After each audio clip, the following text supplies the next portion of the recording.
Episode 12 of 20, physical space. Is it helping or hurting?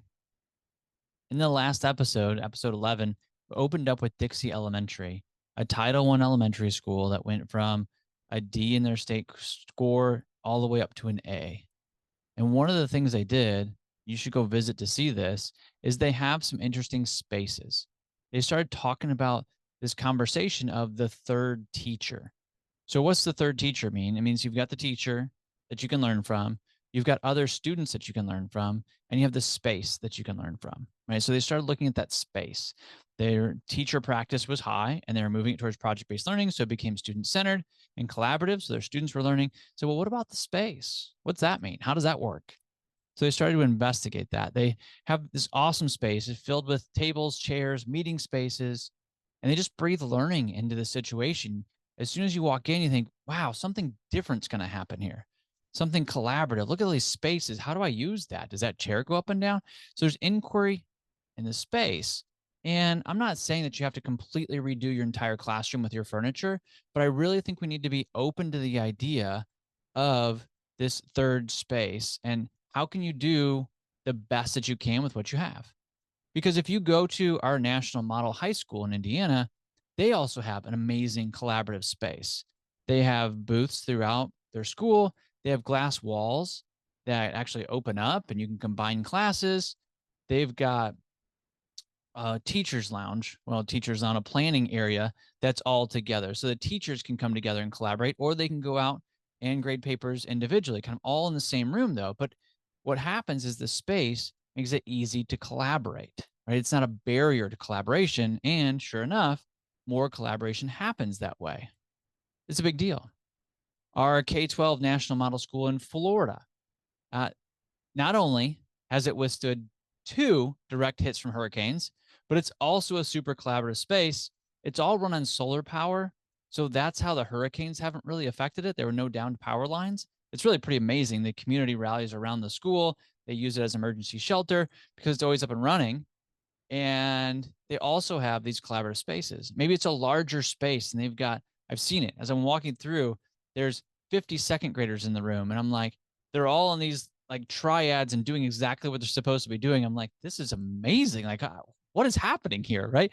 But there's already this intrinsic idea that we're going to collaborate. Same thing happens in the high school. You walk in and the building just says something different is going to happen here.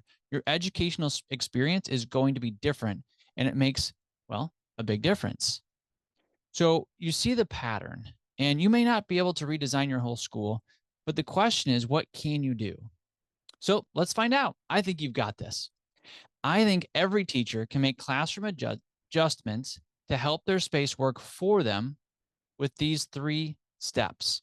The first step is to have flexible work zones.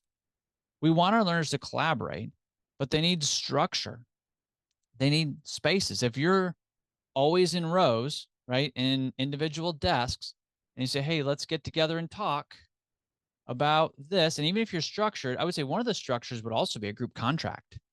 Right? I mentioned that your life can get instantly better. Like join the online community, get all the group contracts, take the course. Your life is instantly better when that happens, guaranteed.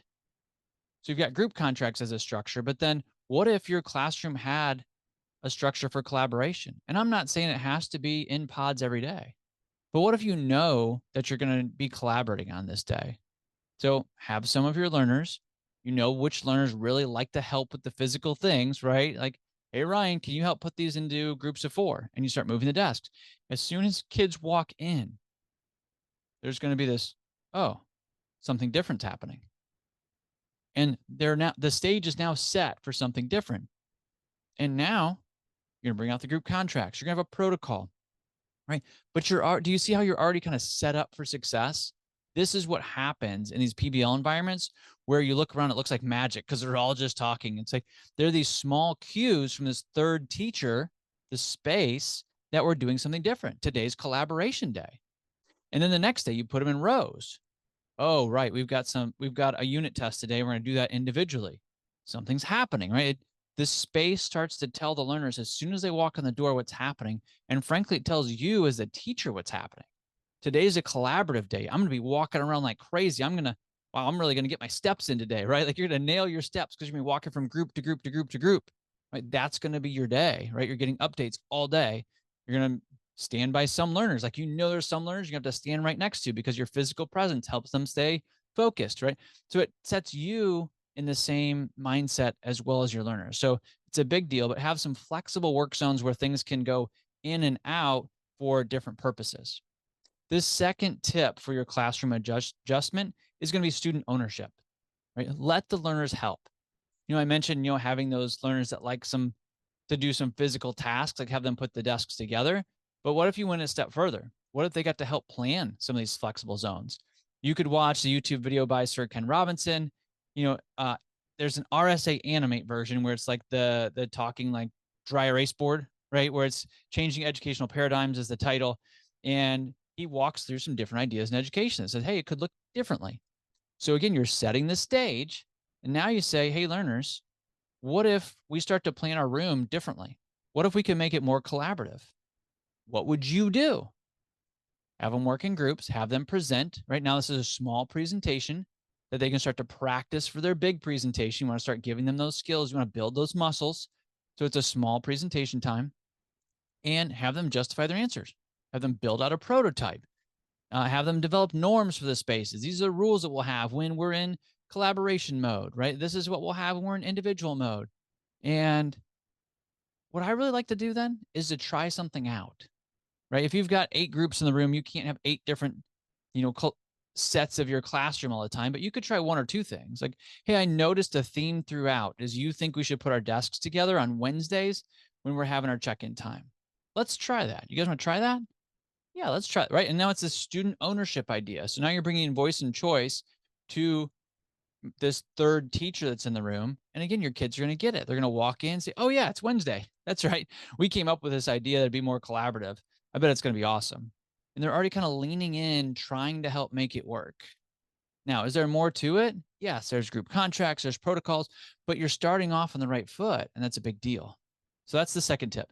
The third tip is this idea of visible thinking. We want to see the learning. We want to take the learning out of the textbook and see it. We want to see our learners getting the big ideas, seeing the new opportunities. We want to see the light bulb moments going off in their head. So does your space allow for that? Do you have places for students to move, to collaborate, to present? Maybe you bring out the old school podium. You just have it in the corner. And as soon as I walk in, right, the podium's front and center. And I know that you don't usually stand at it. So that means as a student, I'm probably going to stand at it. Whoa, what are we doing today? Right? And I'm going to come in, I'm going to be leaning in a little bit because this space is different. Do you have different classroom configurations for different times of learning? Every day is not the same. So maybe your classroom shouldn't look the same every day as well. Does your school have a media center or like a large group instruction area that you can check out? Or maybe your space doesn't change, but maybe on Wednesdays you're in the media center because you are going to have a collaborative day. Or before practice presentations, you check out the large group instruction room and you let people walk through and practice their presentation so they can feel what it's like. A small stressor event before they get to the real event. There are a lot of different options here. And I don't know your school, but I know that there are options somewhere, right? If I was in the school with you right now, I would ask you, like, where are the shared spaces? Is it a computer lab? Again, is it the media center? Is it a large group instruction area? Is there some room that nobody ever uses that you could just claim as your own? I've done that, right? So I actually cleaned the room out, got it all aside, and then we used it if we had something where we were practicing a play or something that was really active, or there were groups and we were going to rotate around, right? Nobody used that room. Hey, can I use that room? Well, of course, nobody uses it. So what are the assets, that third teacher that maybe you haven't really uncovered yet? There's a lot of possibilities. You're really creative. I think you're going to make that happen. I think you'll be really surprised by the effect that it has on your mindset and the mindset of your learners. So when you're looking at spaces, remember there's 3 tips. 1, do you have flexible work zones? 2, can you work student ownership into this work and get their input? And 3, how can you make the learning visible, that visible thinking? So what I'd love for you to do right now is just take a picture of your classroom. Just put it on Instagram or Facebook, tag us, and you've got 2 options. You can brag about, hey, look what I did. I brought them together. First time. It's going to be so great. I'm fired up about it. we'd love to celebrate that with you and magnify it out. Or maybe you're like, I get it, Ryan. It's a good idea. I have no idea what to do. Look what I have. I've got these desks from 1962, right? They're always in rows. I don't have any tables. What do I do? Put that on there. Tag us. What would you do? Right. And let's do like a fixer upper, right? And we're going to like move all this around and see what we can do. We'd love to give you some feedback. Don't do this alone, right? The whole theme of this binge PBL and really PBL in general, I think, is don't do it alone. We want to be super collaborative as adults, and then our kids are going to be collaborative too. So as you change your mindset and physical spaces, they're going to change together. You're going to start to feel the big mo, as John Maxwell says. You're going to start to feel momentum. In the next episode, we're going to capitalize on this momentum and ramp up the active learning.